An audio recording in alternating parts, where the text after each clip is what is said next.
Assalamualaikum warahmatullahi wabarakatuh. Perkenalkan nama saya Arifin.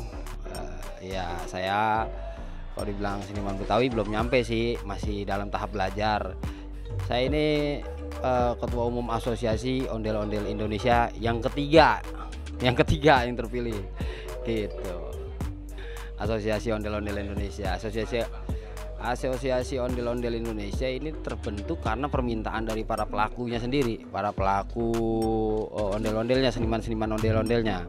Karena kan selama ini kan mereka kan tersingkirkan dan dicemoohkan juga sama masyarakat. Nah, akhirnya mereka rembukan gimana nih caranya biar kita tidak diacuhkan, dan gimana caranya biar kita mendapatkan tempat di kampung kita sendiri gitu. Karena kan di Jakarta banyak ruang-ruang untuk mereka berkreasi gitu. Tapi bukan event-event tertentu, bukan, tapi setiap hari mereka bisa berkreasi tanpa harus jalan. Nah, akhirnya terbentuklah Asosiasi Ondel-Ondel Indonesia yang anggotanya ada dari Jakarta udah pasti, dari Bekasi, dari Tangerang, dari Depok, dari Cilengsi, dari Cibinong, bahkan ada yang mau mendaftar lagi nih katanya, ada yang dari Cirebon. Layak gak tuh kalau disebut Asosiasi Ondel-Ondel Indonesia? Nah, sekarang adalah Munas, Musyawarah Nasional, itu pertemuan seluruh pelaku seniman ondel-ondel dari berbagai wilayah. Ya, kebetulan juga kita kan Asoi cabang Jakarta, kita kan punya sekretariat juga tuh di Jakarta Selatan. Kita tunjuk Jakarta Selatan untuk bersurat ke PPSB Jakarta Selatan untuk kegiatan kita ini. Alhamdulillah disupport sama PPSB Jakarta Selatan, Kepala Kasudinnya juga sangat mendukung. Keren.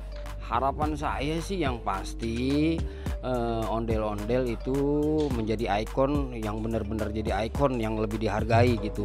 Tidak ada di jalan-jalan, tidak ada berkeliaran dan dicemoohkan orang. Nah, agar tidak di jalan-jalan dan dicemoohkan orang, nah para seniman-senimannya itu kita kasih ruang, kita kasih tempat agar mereka tidak kalau kata orang Betawi nggak berarakan di mana-mana, karena mereka punya rumah, punya ruang untuk mereka berkreasi dan untuk mereka mencari rezeki lewat ondel-ondel ini gitu. Buat seluruh seniman-seniman ondel-ondel dari seluruh wilayah, kalau mau bergabung silakan aja, silakan hubungi, kan ada DPP dan DPC. Untuk yang wilayah-wilayah dari misalnya timur, silakan hubungi ketua DPC-nya timur. Selatan silakan hubungi ketua DPC selatan.